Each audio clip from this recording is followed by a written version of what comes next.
এই বেটা ইন্ডিয়ার দালাল, আর তা নাহলে বলবে কি এই বেটা পাকিস্তানের দালাল, তা নাহলে বলবে কি এইটা আমেরিকার দালাল। তর্ক করতে গিয়ে মারামারি করছি এবং কোনো কারণ ছাড়া তাকে দালাল বলছি এবং দালাল বলার পরবর্তী পর্যায়ে তাকে আমরা একটা ট্যাগ লাগিয়ে দিচ্ছি। সমস্ত লোকের, বাচ্চা থেকে শুরু করে সবার মধ্যে চাপা একটা ক্ষোভ ছিল, সেই ক্ষোভের একটা বহিঃপ্রকাশ হয়ে গেছে এবং সেটার জন্য এটা আমাকে একটা একটা অভ্যুত্থান, জনগণের একটা অভ্যুত্থান বলতে পারি। আর কয়েকদিন পর জুলাই মাস শুরু, যেটা জুলাই গণঅভ্যুত্থান নামে আমাদের দেশে পরিচিত।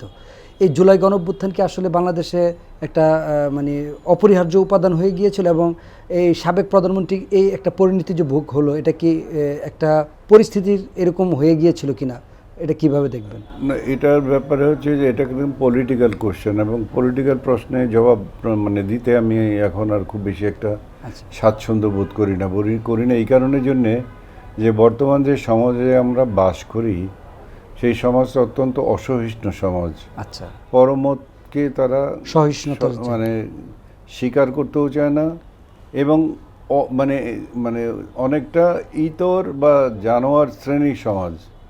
মানে এরা পড়াশোনাও করে না, কোনো কিছু স্টাডি ছাড়া, স্টাডিটা করে না। রাজনীতি যে একদিনের ব্যাপার না, দুদিনের ব্যাপার না, সেটা তারা বুঝতে চায় না। কাজে এখন যখনই কোনো কিছু বলা হবে তাহলে মানে অনেকটা বলতে পারেন যে মবের ভয় কাজ করে।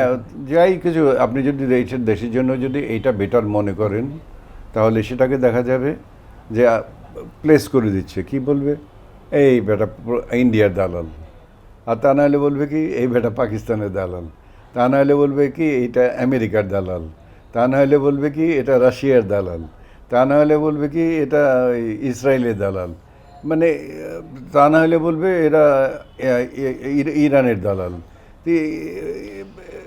দালাল জীবনের আমি আমার দেশকে ভালোবাসি, আমি যা কিছু করেছি সব কিছু আমার দেশের জন্য করেছি। কাজে দেশের জন্য করতে এসে আজকে দেশের ভালো কিছু কথা বলতে গিয়ে যদি আমাকে সেই সিল ছাপ্পাটা দালাল বলে লাগিয়ে দেয়া হয়, তো সেখানে তো আমার কিছু এই ব্যাপারে কোনো কিছু বলাই উচিত না বলে, কারণ আমি কিছু বলতে যাব, ভালো বললে সেটা চিন্তা করবে না তারা, বা সেটা ভাববে না। ভাবনা চিন্তা করে তারপরে যদি আমাকে বকা দেয় বা আমাকে যদি বলে যে তোমার এই কথাটার সাথে আমরা একমত নই, তাহলে সেটা তো দ্যাট ইজ গুড, বিতর্ক হতে পারে। কিন্তু আমরা তো এখন বিতর্ক করছি না, আমরা এখন তর্ক করতে গিয়ে মারামারি করছি এবং কোনো কারণ ছাড়া তাকে দালাল বলছি এবং দালাল বলার পরবর্তী পর্যায়ে তাকে আমরা একটা ট্যাগ লাগিয়ে দিচ্ছি। এখন আমরা স্বাধীনতা যুদ্ধ, এখন তো অনেকে প্রশ্ন করে যে ৭১-এ স্বাধীনতা যুদ্ধই হয় না, তখন আমি কি বলবো? ৭১-এ স্বাধীনতা যুদ্ধ হয়নি, ওই ২১শে কী বলে ভাষা আন্দোলন, ওটা কোনো ফ্যাক্টর না। আসল স্বাধীনতা আমরা পেয়েছি পাকিস্তান যখন হয়েছে, ভারত থেকে আলাদা হয়েছে, ওইটাই নাকি আমাদের স্বাধীনতা। তো এগুলো তো আমাদের বুঝতে তো একটু অসুবিধা হয়ে যাচ্ছে, আমরা ঠিক বুঝে উঠতে পারছি না যে আসলে কী বলবো, কোনটা বলবো। আমরা শুধু এটুকু বুঝি যে দেশের জন্য, দেশের মানুষের জন্য, দেশের সাধারণ জনগণের কল্যাণের জন্য, তাদের মুক্তির জন্যে আমরা স্বাধীনতা যুদ্ধ করেছিলাম। আমরা স্বাধীনতা যুদ্ধ করেছি দেশকে এইসব অন্যায়, অবিচার এবং এখানে যে আমাদের ডিসপ্যারিটি ছিল, ইকোনমিক্যাল ডিসপ্যারিটি, এইসব জিনিসগুলোকে দূর করার জন্যে আমরা একটা সুন্দর একটা দেশের ছবি চিন্তা করে আমরা একটা দেশ স্বাধীন করেছিলাম। এখন কথা আসতে পারে যে সেই স্বাধীনতা যেটা আপনারা চিন্তা করেছিলেন সেটা কি আপনারা পেয়েছিলেন? না, সেটা আমরা পাইনি। স্বাধীন হয়েছে আমাদের দেশ, পূর্ণাঙ্গ স্বাধীনতা, স্বাধীনতা আমরা পেয়েছি, কিন্তু আমরা যে স্বপ্ন দেখেছি স্বাধীনতার, যে এইটা আমার লাগবে, সেইটা তো আমরা তখনও পাইনি। কাজে এই যে আগস্টে যারা অভ্যুত্থান করেছে, সেটা তো কিছু লোকের অভ্যুত্থান না, এটা তো স্বাধীনতার যুদ্ধ না।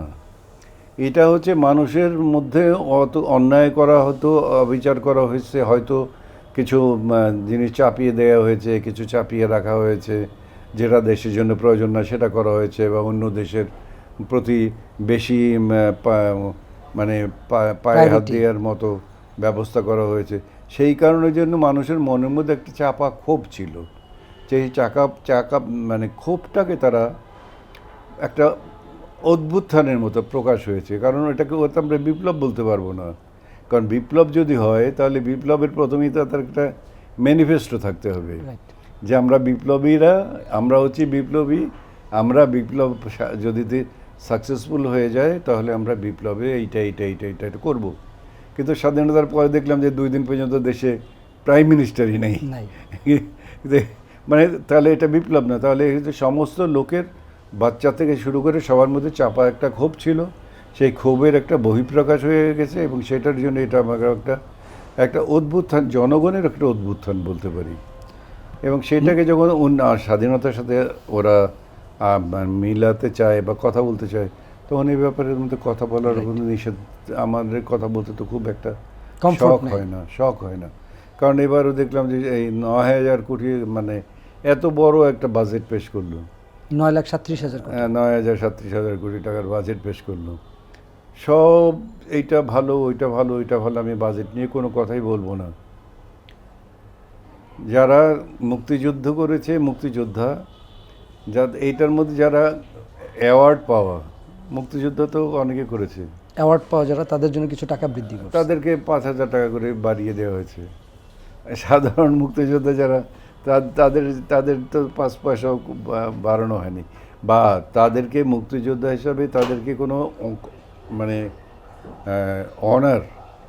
অনারিয়াম না, টাকা না হোক, অনার কি দেওয়া হয়েছে? কোনো কিছু অনার দেওয়া হয়েছে যে এটা বিনা পয়সায় ট্রেনে বা স্টিমারে চলতে পারবে, বা এরা যে কোনো হাসপাতালে চলে গেলে পরে তাদেরকে লাইনে, যেটা অন্য দেশে বয়স্ক হয়ে গেলে পরে, 60 বছর হয়ে গেলে পরে বলা হয় তাদের যে তারা হচ্ছে লোক, মানে বয়স্ক লোক, বয়স্ক ব্যক্তি, বয়স্ক ভাতা হয় বয়স্ক ব্যক্তিদের জন্য, সমস্ত লাইন দেওয়া হয়।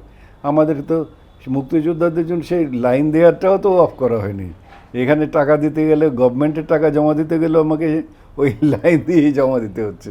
কাজেই এখন আর ওইগুলো বলে আর নিয়ে কোনো কথা বলতে চাই না।